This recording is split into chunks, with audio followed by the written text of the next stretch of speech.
It's the Friday Cocktail with Anna Glowinski. So, bloody-minded, that's also a bit of a phrase. You know, we've just been talking about metaphors here and where they come from. But it's also the title of Alex Dowsett's book, and it's got a double meaning as well, which I love. I think it's referring to his determination, really, to make it as a cyclist in a cutthroat athletic world, but also with his history and diagnosis of haemophilia. So there's more meanings to it than you just see in the title.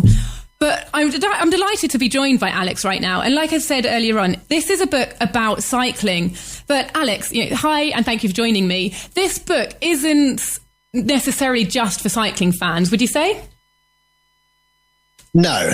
Yes, I would say that it's not just for cycling fans. Sorry. It's a double negative. Yeah.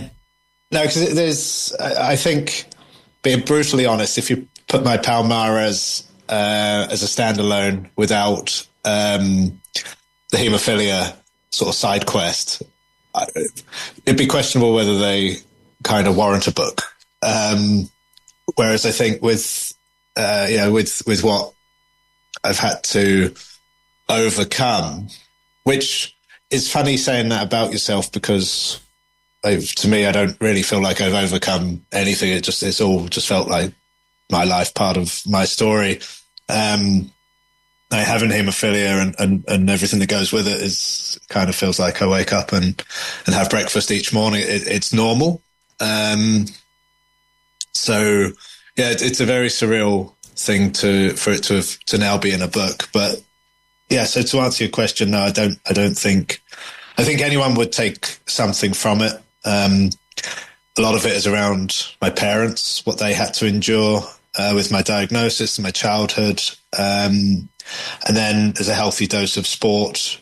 Cycling is such a sport that's steeped in so much history and stories that there's a lot of those anecdotes involved. And just a bit of a stubborn nature approach to doing something I, on paper, shouldn't have been able to do.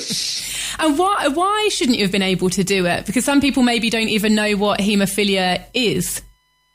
I think haemophilia, there's a long way of describing it and a short way. I'll go with the short way. Haemophilia is like my blood without medication doesn't clot.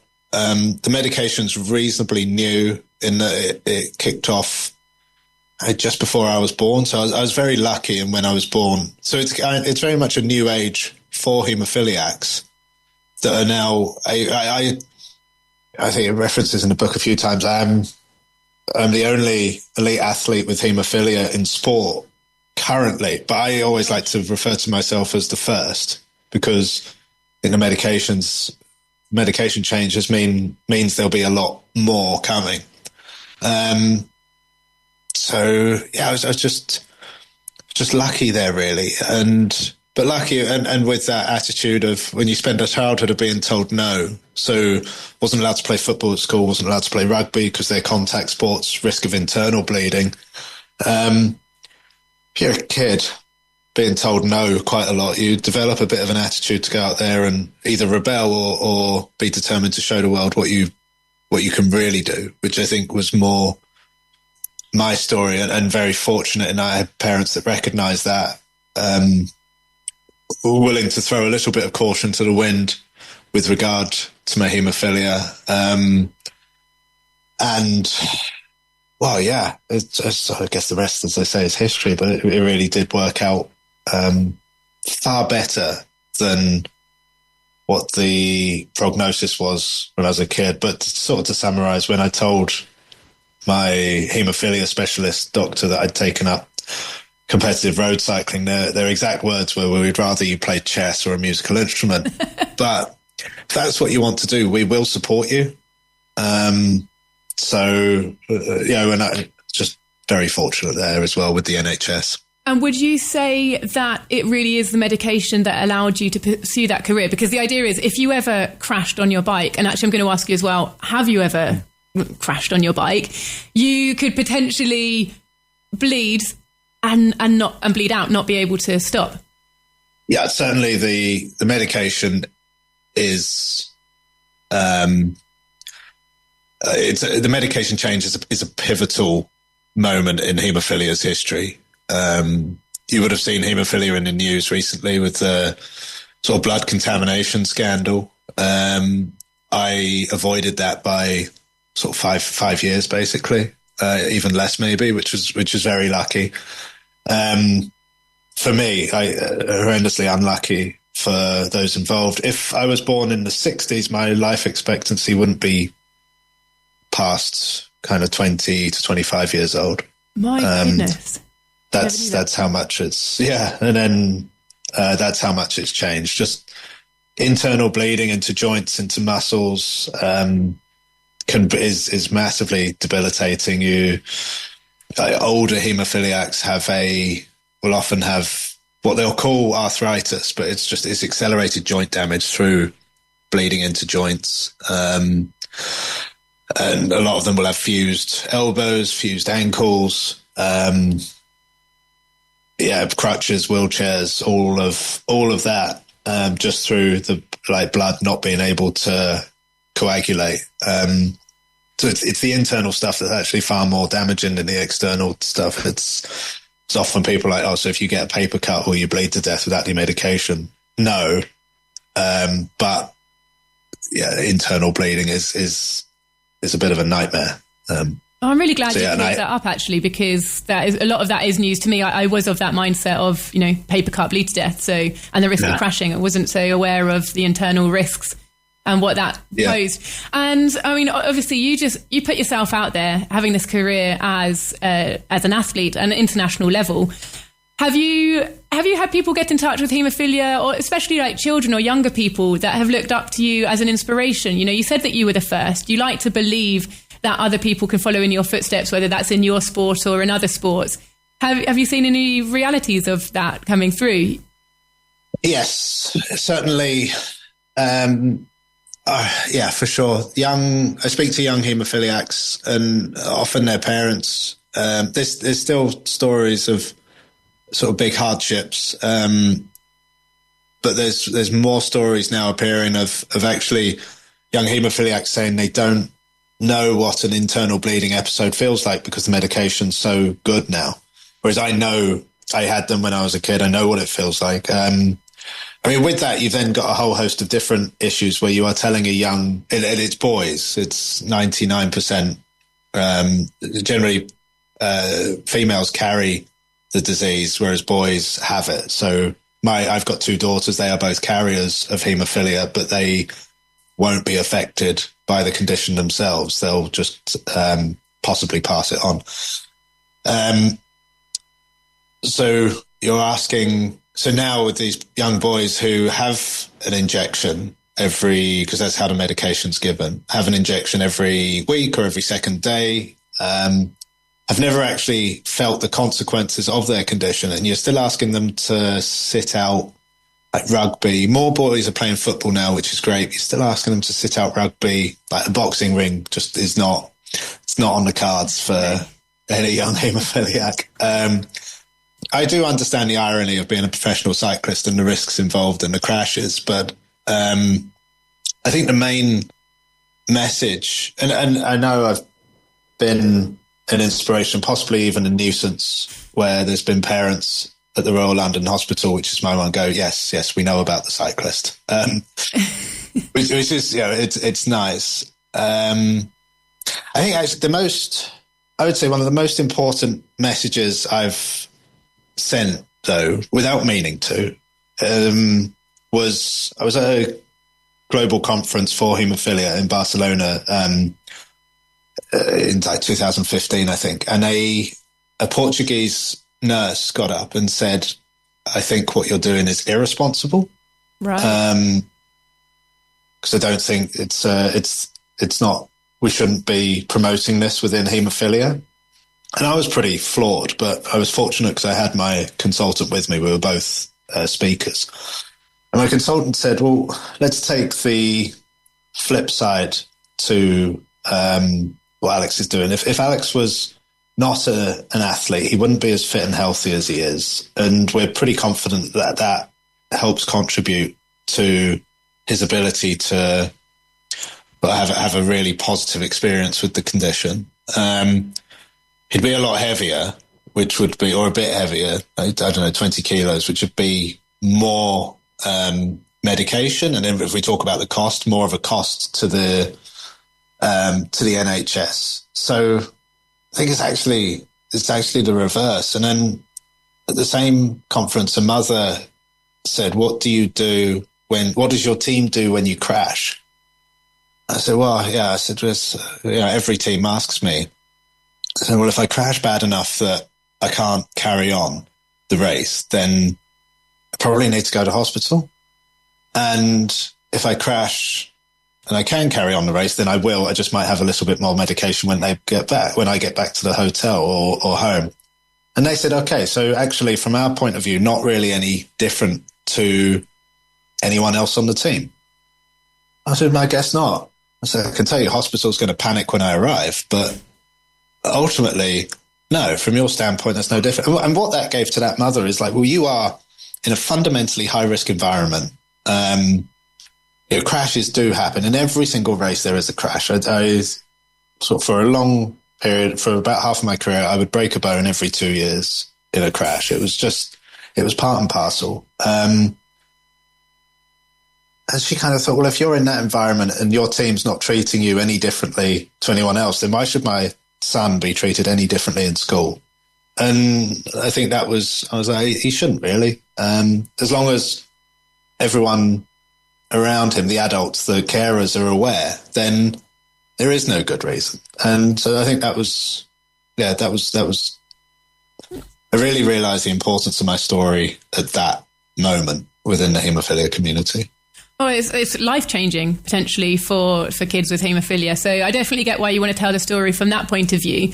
But also just for your life as a cyclist, it's not the biggest sport in the UK. It's bigger in many other countries. And you've been lucky enough to race and compete and be part of the international racing circuit.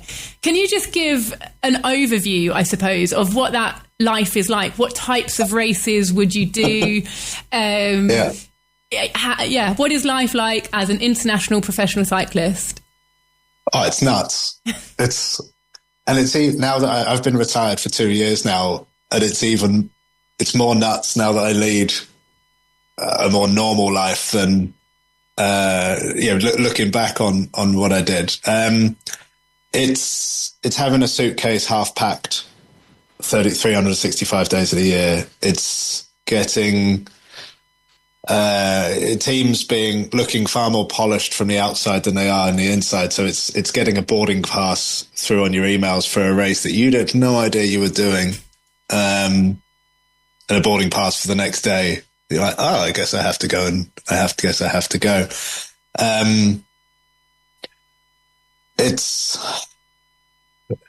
It's being, I think the tiredness, the levels of fatigue are staggering. As I've a lot of listen to a podcast, you listen to these sort of very inspirational people who say, I get up and I exercise and that gives me energy for the day. I was like, I don't understand, because I get up, I exercise, and I'm pretty much bound to my sofa for the rest of the day. And then I move from my sofa to bed, and that's all I'm capable of. So it's exercising to exhaustion most days, but that being the norm. Like I'm a casual cyclist now, and I look back at what I used to do. A 4-hour ride was considered a regular day. 80 miles, 4 hours. That was a normal training day. It wasn't a lot. It wasn't a little. That was like a standard day in the saddle.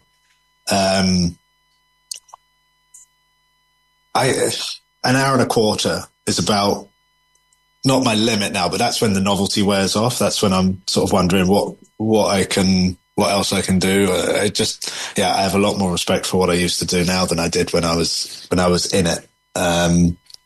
And the races you go everywhere. Like I've traveled all over the world, but not seen much. Right. I'd say, because I've not been looking a lot of the time. It's like you do sort of the Giro d'Italia, say, which is the equivalent of the Tour de France, but in Italy. And I remember my dad would go, "Where are you?" I don't know. What do you mean you don't know? I was like, well, it's stage 10, so we're halfway through the race. It started at the bottom of Italy. It finishes at the top. My guess is we're somewhere in the middle. It's just because you're just tired. Yeah, all the you've just time. got a job to do. Exactly. I think I raced 2 years running 500 meters from the Colosseum in Rome, and I did not see it. Wow. And you mentioned there the Tour de France. You know, that is probably the most famous race in the world for people who don't follow cycling. Can you just tell us a little bit about the distances, the amount of climbing involved, and some of the different things that you're racing for as well? You've obviously got a race leader, but you also have different prizes within that race itself. Yeah, so it's the Tour de France, and there's, I think, like I said before, there's one in Italy and there's one in Spain as well. There's the Giro d'Italia of Vuelta a España. They are all similar distances, similar amount of climbing, but the Tour de France is just a bit different in that every single team takes their A team. They don't take anyone new, any youngsters for experience. Everyone is there because they are the best in each of the teams. And that's, it's like in football, it's like every team is taking their championship final A squad kind of thing. And it's the only race where you sit down before the race as an entire peloton in a kind of amphitheater. I likened it to, if you go karting, you sit in a room and you learn all the safety procedures. You kind of do that for the Tour de France. And I just remember it being one of the most intimidating things, looking around the room and seeing, I was like, oh, everyone here is very, very good. Very good. So on average, I think it equates to about 100 miles a day. I'd say usually a little bit longer. Because you've got a few time trial days. 2 or 3 stages will be time trials, which was my specialist. That's where everyone starts in 1 minute intervals, fastest time wins. The rest of the stages, everyone starts together, first across the finish line wins the stage. You can win the entire race without winning any of the 21 stages in the race. That hasn't, usually the person that wins the yellow jersey has won a number of stages along the way. The overall is generally won by being quickest in the mountains, quickest in the time trials, and not crashing and not getting ill. I'd say there's no sporting event like it on the planet where you can, if you win a stage of the Tour de France, it's career defining. And in any other sport, if you were to win something that's career defining, you'd have a good few weeks to celebrate. But you might, if it's anything other than stage 21, you might have half a glass of champagne in the evening, go to bed, and then you're back on a start line the next day to do the exact same thing all over again.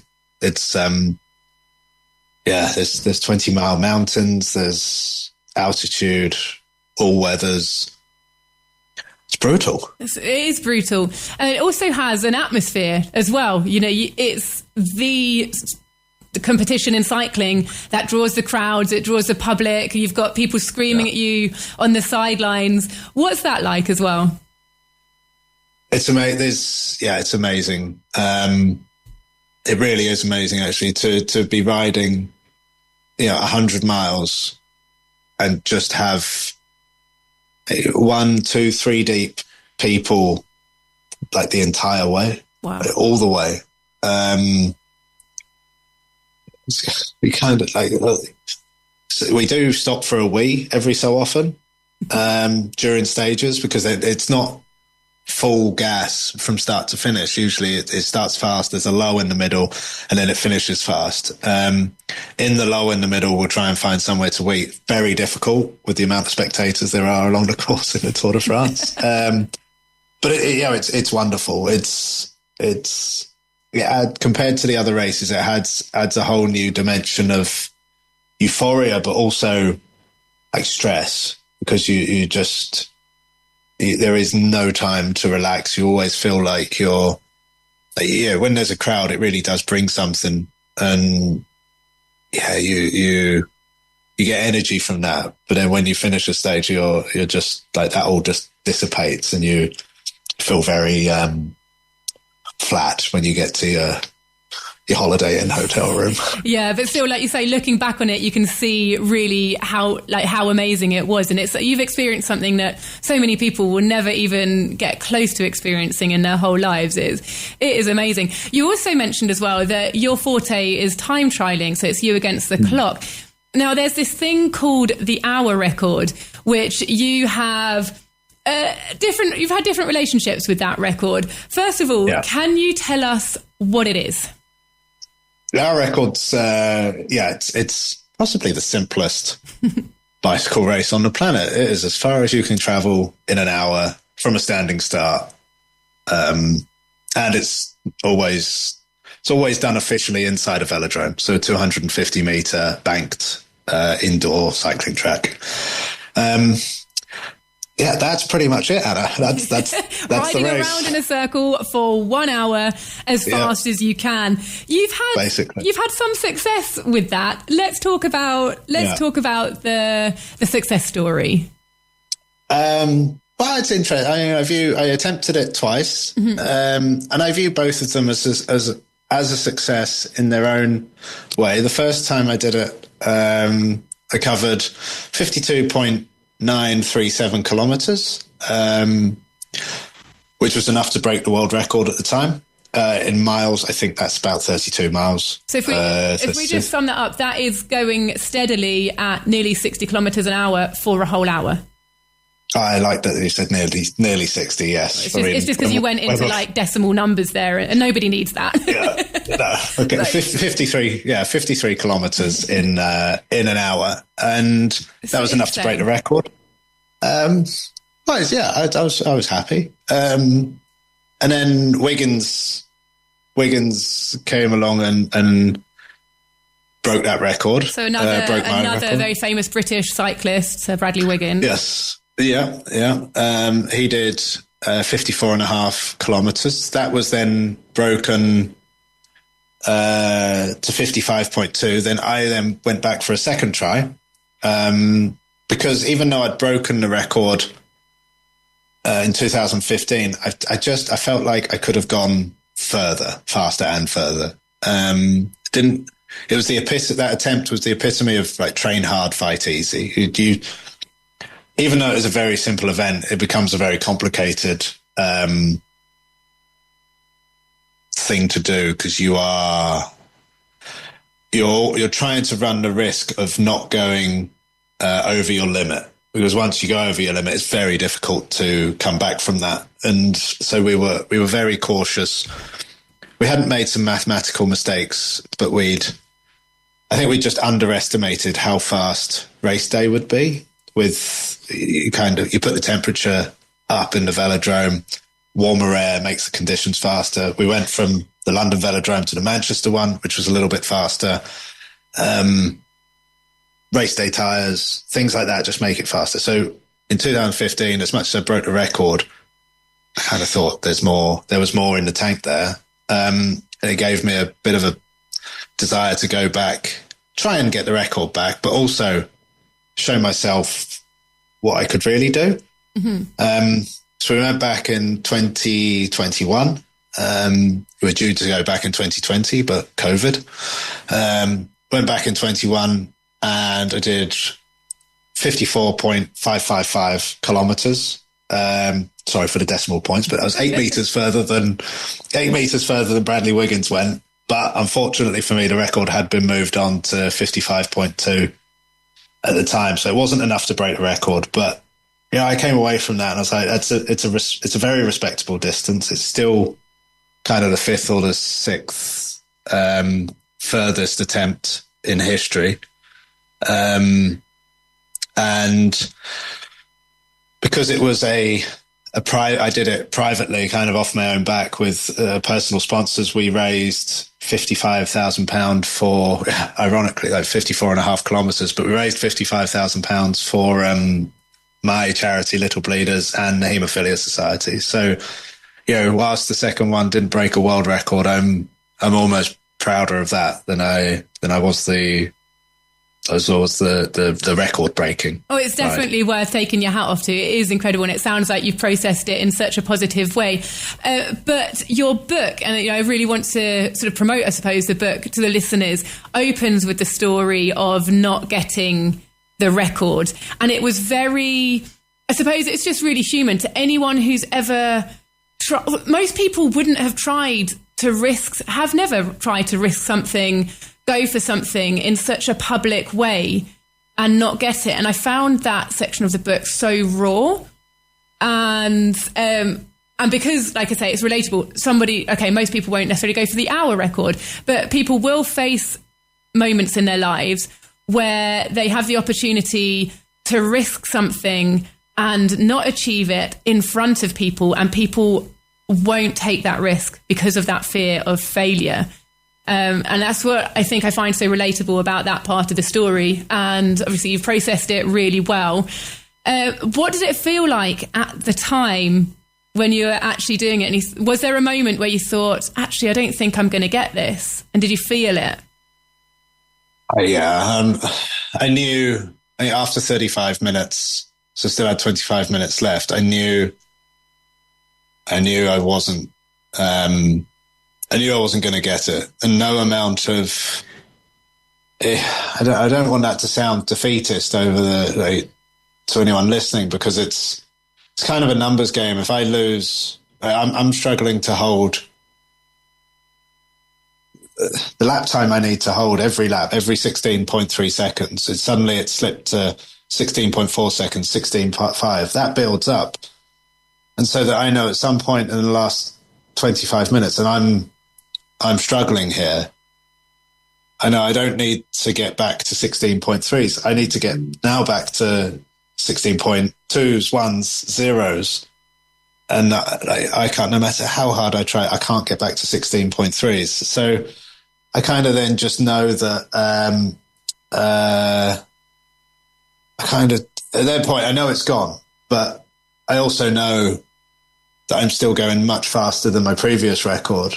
And I know, to sort of allude to what you were saying, to start with, I'm a big one, especially as I got older in my career, a big one for trying to think ahead.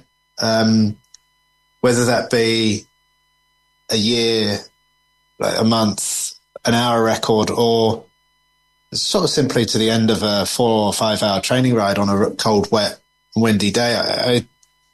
I try and think about how will I feel. Sure, I maybe don't want to do this. And I promise you, no bike rider looks out the window at a cold and wet day, cold, rainy day, and goes, I want to do 5 hours, 100 miles in the rain today. No one.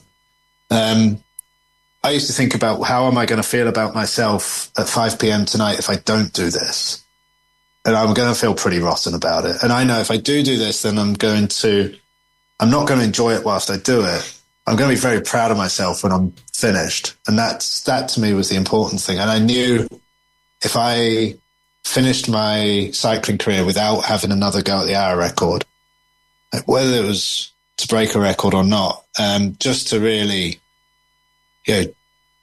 not train hard, fight easy, but train hard and fight hard as well. That was the most important thing to me. So it wasn't, a lot of people afterwards said like, oh, we were surprised you finished the hour when you knew it was slipping away. I was like, well, to me, there was no question. Absolutely no question of finishing it or not. So yeah, that was my mentality. Well, it's completely inspirational to whatever anyone's going through in life, cycling related or not. And in that note, if you can just wrap up really, really quickly, because it's jam-packed full of stories, just what we've gone through today. What do you hope that people will get out of your book? An honest insight into life as an athlete with a twist of being haemophilia, but also a pretty raw account. There was I held nothing back, to a point where there's a few eyebrows raised, because like my whole relationship with my wife is put in there as well. And that was a lot of people like, we were surprised you left that in. I was like, yep. And in hindsight, so am I. Well, it sounds really juicy, absolutely fascinating. We've got to jump to a break into the news, so we'll leave it there. But Alex, thank you so much for joining us today. It's been an absolute pleasure. Thank you for having me. Okay, his book is called Bloody Minded, My Life in Cycling. You can check it out on the Talk Radio Europe bookshop, or of course pop it into Google and find it pretty much anywhere.